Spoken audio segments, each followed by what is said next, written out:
Alam mo ba kung kailan nga ba nakakakita ng malinaw ang mga bata? Hi mga idol, ako si Doc Doms. And welcome back to my channel. Para sa mga bago lang sa channel ko, I'm a board-certified ophthalmologist and a retina specialist here in the Philippines.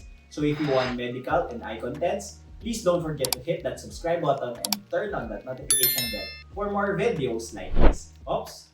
Disclaimer lang, ang mga videos na ginagawa ko ay hindi para mag-diagnose ng mga iba't ibang sakit nyo sa mata. Dahil mahirap mag-diagnose sa ganitong platform. Bagkos, ito ay para mas naintindihan nyo yung mga iba't ibang sakit sa mata na na-diagnose na sa inyo. Ang pagpapa-check up sa inyong ophthalmologist ay ine-encourage. And for today's video, pag-usapan naman natin ano nga ba yung mga dapat nating asahan sa development ng mga paningin ng mga bata. Tara, let's discuss! Ang mga bata kasi kapag sila ay pinanganak na, ay hindi kagad malinaw ang kanilang mga paningin. At napaka-importante ng first 6 years ng kanilang buhay sa development ng kanilang mga paningin. Actually, kapag kakapanganak pa lamang nila, ay sensitibo pa ang kanilang mga mata sa maliliwanag na ilaw. At nagre-react sila dito sa pamamagitan ng pagkurap or pagpikit ng kanilang mata. Mas nauuna ring nakakakita ang kanilang peripheral vision or yung gilid na paningin kumpara dun sa gitnang paningin or central vision na patuloy pang nagde-develop. At sa paglipas ng mga ilang linggo, habang nagde-develop ang kanilang retina, ay unti-unti na rin silang nakaka-recognize ng mga black and white na patterns. Sila ay lalo pang nahuhumaling sa mga patterns na mataas ang contrast, tulad ng puti, itim at mga makukulay na bagay. Bukod dito, habang tumatanda sila ng ilang linggo pa, ay nahihilig sila sa mga bagay na nasa harap nila. At mas madalas silang mag-focus sa mukha ng mga tao, lalo na ang mukha ng kanilang mga magulang. Sa unang buwan pa lamang nila ay maaaring magtuon sila ng pansin sa mukha mo. Pero mas gusto pa rin nila yung mga maliliwanag ang kulay na bagay na at least 3 feet ang layo sa kanila. Actually, kaya na nilang makakita kahit papano sa buong kwarto. Pero mas gugustuhin pa rin nila yung mga bagay na nasa tabi lamang nila. Pagdating naman ng 2 buwan ay hindi pa ganun nagtatrabaho ng maayos ang dalawang mata nila, kaya pwedeng mapansin na nagko-cross eye sila or nababanlag, na pwede namang normal lamang at eventually ay mawawala din ng kusa. Kaya na rin nilang sundan ang mga moving objects dahil meron na silang coordination. Kung mapapansin nyo, kapag panganak pa lamang ng mga sanggol, ay wala pa silang luha. Pero sa edad na 2 buwan, ay nagsisimula ng mag-develop ang kanilang mga luha. Pagdating naman ng 3 buwan, ay nagkakaroon na sila ng mas magandang eye and hand coordination, kaya natututunan na nilang maghawak ng mga bagay-bagay. At mas nakaka-focus na sila at nakakasunod sa mga gumagalaw na bagay. Kapag ang sanggol naman ay may 5 buwang gulang na, ay may kakayahan na siyang makita ang layo ng mga bagay sa isa't isa. Ang tawag dito ay depth perception. Kaya mas nagmamasid na sila sa mga mundo at nakikita na nila ito as 3D or 3-dimensional. At mas sanay na sila na mag-abot ng mga bagay sa mga malalapit at malalayo.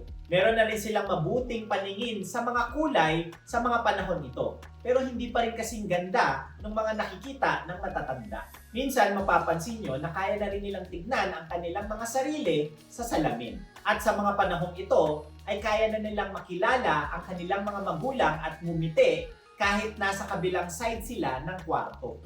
Na-appreciate na rin nila ang mga bagay kapag tumitingin sila sa labas sa pamamagitan ng bintana. At kaya na nilang ma-recognize ang isang bagay kahit nakita lamang nila ang parte nito. Pagdating naman nila ng 8 months ay karaniwang nagsisimula ng gumapang ang mga sanggol dahil mas malakas na ang kanilang eye and hand coordination.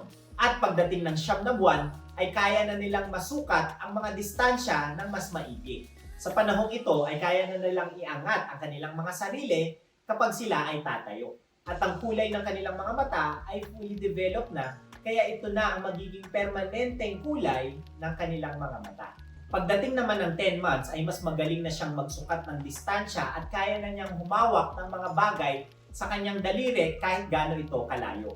At pagdating ng 1 taon ay mas magaling na silang gumapang at nagsisimula ng maglakad. Nagde-develop pa rin ang kanilang mga paningin hanggang sa pagdating nila ng 3 to 4 years old na kung saan mas maganda na ang kanilang eye and hand coordination at kaya na nilang gumawa ng mga fine motor skills tulad ng pag-build ng mga toys at ang mga puzzles. At mas pinabuti na ang kanilang visual memory kaya kayang-kaya na nilang kopyahin ang mga hugis tulad ng bilog kapag sila ay nagdo-drawing. At sa edad na ito, ay halos kaya na nilang basahin ang lahat ng linya sa eye chart. Pagdating ng 4 to 7 years old, ito na yung panahon na halos fully developed na ang kanilang mga paningin. Kaya na nilang makarecognize ng mga iba't ibang letra at bagay. Mas nag-improve na rin ang paggamit nila ng dalawang mata nila ng sabay, kaya kaya na nilang sundan at magbasa from left to right. At sa edad na ito, ay fully developed na rin ang kanilang mga depth perception or yung lalim na nakikita nila sa mga bagay-bagay. Kaya mas nakakalaro na sila ng mga sports na merong kumpiyansa. At pagdating ng 7 years old, ito na yung edad na kung saan ay 20/20 na ang kanilang mga nakikita or normal na ang kanilang vision. Napaka-importante ng pag-develop ng mga paningin ng mga bata. Dahil anything na may humadlang sa pag-develop ng maayos ay pwede itong mag-cause ng permanenteng malabong paningin. Kaya tandaan ang mga milestones sa iba't ibang edad habang sila ay lumalaki. Kaya kung mayroong pagdududa or delay sa mga milestones, although pwede pa rin kasing normal kasi iba-iba pa rin ang bilis ng pag-develop sa iba't ibang bata, ay mas maigi pa rin ipa-konsulta nyo ito sa inyong mga ophthalmologist para makita kung meron nga bang problema at kung merong problema ay magawa ng paraan ng mas maaga.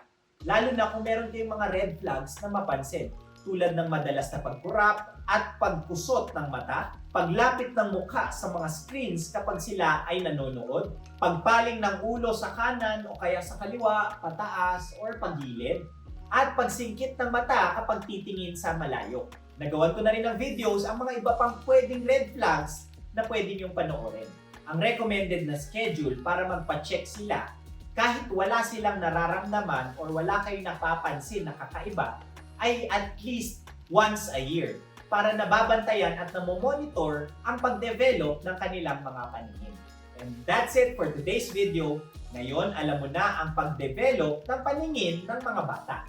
Please don't forget to like, comment kung may mga questions or suggestions in topics, subscribe, and hit that notification bell for more medical and eye contents. Ngayon, mas may alam ka na. Ako po si Doc Doms. See you on the next video.